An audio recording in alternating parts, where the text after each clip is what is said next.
हमारे भारत देश के लोग नवंबर 2016 की तारीख को नहीं भूल सकते। इस तारीख को उनके दिल में महफूज कर लिया गया है। इस तारीख को जहनों में जगह दे दी गई है। इस तारीख को कभी नहीं भुलाया जा सकता, क्योंकि 2016 की ही तारीख थी कि जब केंद्र सरकार यानी भारतीय जनता पार्टी ने पीएम नरेंद्र मोदी ने एक ऐलान किया था, और वो ऐलान था 1000 और 500 रुपए के नोट की बंदी, यानी जिसको कहा गया नोटबंदी।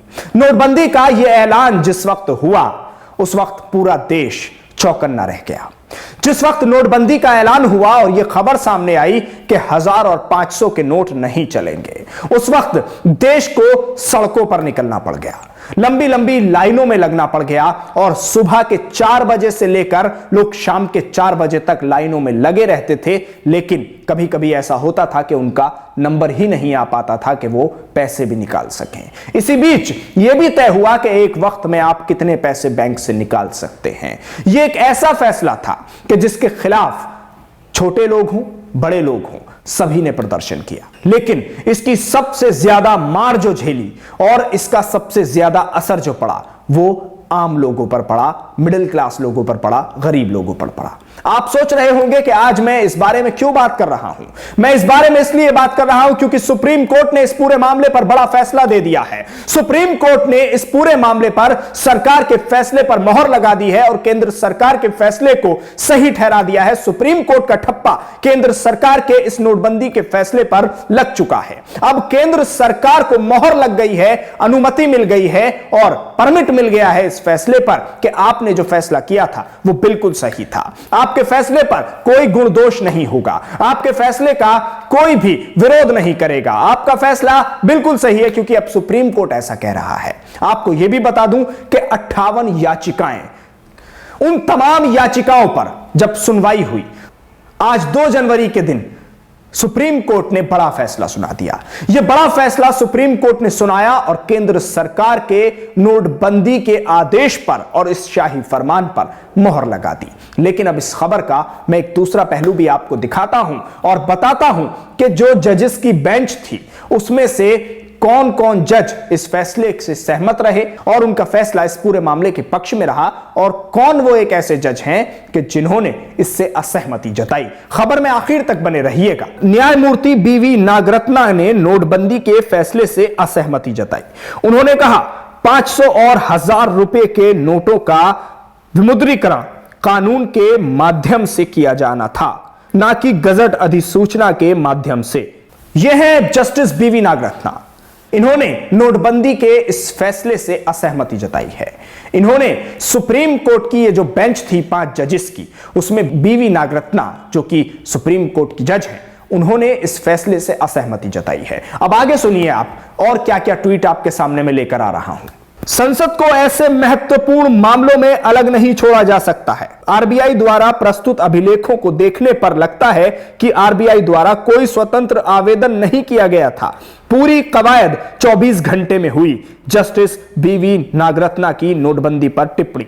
यह बहुत ही महत्वपूर्ण टिप्पणी है जस्टिस बीवी नागरत्ना के जरिए। इस टिप्पणी से आप यह जरूर समझ सकते हैं कि जो बात कही जा रही है केंद्र सरकार के जरिए, और सुप्रीम कोर्ट ने जिस बात को मान लिया है कि केंद्र सरकार ने यानी प्रधानमंत्री नरेंद्र मोदी की सरकार ने पहले ही इस पूरे मामले पर आरबीआई यानी रिजर्व बैंक से पूरी तरह से सलाह मशवरा किया, उनके साथ बैठक की, उनके साथ बातचीत की, और तब जाकर यह फैसला लिया गया है। यानी सबको पूरी तरह से सहमति लेकर सबसे और सबसे इस पूरे मामले पर राय मशवरा करके यह फैसला किया गया है। लेकिन नहीं, जस्टिस बीवी नागरत्ना को ऐसा नहीं लगता। उन्होंने जो टिप्पणी की है उसमें यह साफ तौर पर कहा गया, संसद को ऐसे महत्वपूर्ण फैसलों से दूर नहीं रखा जा सकता। यानी पहले संसद में इस महत्वपूर्ण फैसले पर चर्चा जरूरी थी, संसद में बहस जरूरी थी, फ्लोर पर इस पूरे मामले पर बहस होनी चाहिए थी, उसके बाद यह फैसला लिया जाता।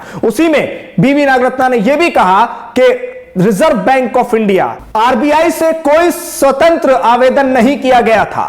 पूरी कवायद 24 घंटे के भीतर हुई थी। यह बहुत बड़ी टिप्पणी है जस्टिस बीवी नागरत्ना की, जिन्होंने यह साफ तौर पर कहा कि आरबीआई से किसी तरह का कोई ऐसा सलाह मशवरा और किसी तरह का स्वतंत्र आवेदन यानी आजाद आवेदन नहीं किया गया था जिसके बाद यह फैसला लिया जा सके, और 24 घंटे के अंदर केंद्र सरकार ने इस फैसले को ले लिया था। यह तमाम टिप्पणियां जो मैं आपके सामने रख रहा हूं यह बहुत ही महत्वपूर्ण है। प्रस्ताव केंद्र सरकार से आया था और आरबीआई की राय मांगी गई थी। आरबीआई द्वारा की गई ऐसी राय को आरबीआई अधिनियम की धारा 26(2) के तहत सिफारिश के रूप में नहीं माना जा सकता। जस्टिस बीवी नागरत्ना की नोटबंदी पर टिप्पणी। तो सुना आपने इस ट्वीट में, आरबीआई अधिनियम की धारा 26(2) के तहत इसे सिफारिश के रूप में देखा जा सकता है। यह जस्टिस बीवी नागरत्ना की टिप्पणी है। यह मैं एक एक करके आपको जो टिप्पणी बता रहा हूं वो जस्टिस बीवी नागरत्ना है जिन्होंने इस फैसले पर यह टिप्पणी की है। लेकिन सुप्रीम कोर्ट ने मोहर तो लगा दी है केंद्र सरकार के इस फैसले पर। अब आप आगे सुनिए कि क्या कुछ हुआ है आज सुप्रीम कोर्ट में। फैसला सुनाने वालों में justice Abdul Nazeer, justice B R. Gavai, justice A S. Bopanna, justice V. Rama Subramanian और जस्टिस बी.वी. नागरत्ना शामिल हैं।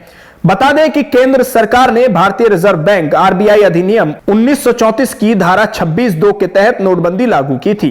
2016 की अधिसूचना को चुनौती देने वाली 3 दर्जन याचिकाओं में ऐसे लोग हैं जो 30 दिसंबर तक उपलब्ध विंडो अवधि के भीतर अपना पैसा जमा करने में असमर्थ थे। तो ये 5 जजेस की जो बेंच है जिसने ये पूरा फैसला सुनाया है, इसमें 4 जजेस का फैसला तो एक तरफ और उनके अपने अपने जो तर्क हैं वो एक तरफ, लेकिन सबसे महत्वपूर्ण जो है वो आप ध्यान से सुनिएगा। सबसे महत्वपूर्ण जो टिप्पणियां सामने आई हैं वो जस्टिस बीवी नागरत्ना की हैं। उन्होंने साफ तौर पर केंद्र सरकार और रिजर्व बैंक के बीच किस तरह से बातचीत हुई और क्या कुछ इन दोनों के बीच सलाह मशवरा हुआ उस पर खास टिप्पणी की है, और साथ ही साथ संसद में इस पूरे मामले पर चर्चा हुई या नहीं हुई इस पर खास टिप्पणी की है। और उसी के साथ साथ उन्होंने कहा कि रिजर्व बैंक को किसी तरह का कोई स्वतंत्र आवेदन नहीं दिया गया था, इसे आप सिर्फ एक तरह से सिफारिश कह सकते हैं। यानी केंद्र सरकार जो ढोल पीट रही थी और कह रही थी कि हमने रिजर्व बैंक को एतमाद में लिया है, रिजर्व बैंक से पहले पूरे मामले पर बातचीत हो चुकी है, सलाह मशवरा हो चुका है और रिजर्व बैंक के सलाह मशवरे के बाद ही यह फैसला लिया जा रहा है और लिया गया है। लेकिन रिजर्व बैंक के चीफ ने इस पर पहले ही कह दिया था कि हमसे किसी तरह का कोई राय मशवरा नहीं हुआ है, आवेदन जरूर है लेकिन स्वतंत्र आवेदन नहीं। उसी पर इसे कहा जा सकता है कि यह एक गुजारिश थी जो केंद्र सरकार के जरिए सिफारिश के तौर पर दी गई थी। इसको आप यह नहीं कह सकते कि पूरी तरह से बहस हुई, इसके सही गलत के नुकसान तय हुए, रिजर्व बैंक से बैठकर बातचीत हुई, सदन में चर्चा हुई और उसी के साथ साथ लोगों से बातचीत की गई, एतमाद में लिया गया नहीं। यह फैसला थोप दिया गया था। जस्टिस बीवी नागरत्ना ने इस बात को भी माना कि 24 घंटे के अंदर यह पूरी कवायद हो गई थी। 24 घंटे लगे थे मात्र देश के सामने इस पूरे फैसले को आने में। तो अब आप ऐसे में जरूर सोचिए कि जब एक जज ये बात मान रही हैं और वो कह रही हैं कि 24 घंटे के अंदर यह पूरी कवायद हो गई थी, तो फिर कैसे इस बात को माना जा सकता है कि यह पूरा मामला लोगों से डिस्कस किया गया, सदन में भी बात हुई इस पर और रिजर्व बैंक को भी एतमाद में लिया गया, उनसे भी चर्चा हुई। तो ये सारी चीजें केंद्र सरकार क्या झूठ बोल रही थी और 24 घंटे के भीतर लेकर फैसला देश पर थोप दिया गया था। आपको वो दृश्य भी याद होंगे कि जब लोग 1-1 घंटे 2-2 घंटे तक अपने पैसों के लिए सड़क पर खड़े रहते थे। ये तो मैं बहुत कम 1-1 2-2 घंटा आपको बता रहा हूं, ये सबसे कम है। यहां तक कि पूरी पूरी रात भी लोग लाइनों में लगे हैं। देश को लाइनों में पूरी पूरी रात लगना पड़ा है। गरीबों के घरों में जो शादियां होनी थी या कहा जाए तो अमीरों के घरों में भी जो शादियां होनी थी, उस वक्त उनका दर्द देखने वाला था। क्योंकि जब पैसा ही नहीं रहेगा, नोट ही नहीं चलेंगे, तो फिर लोग क्या करेंगे।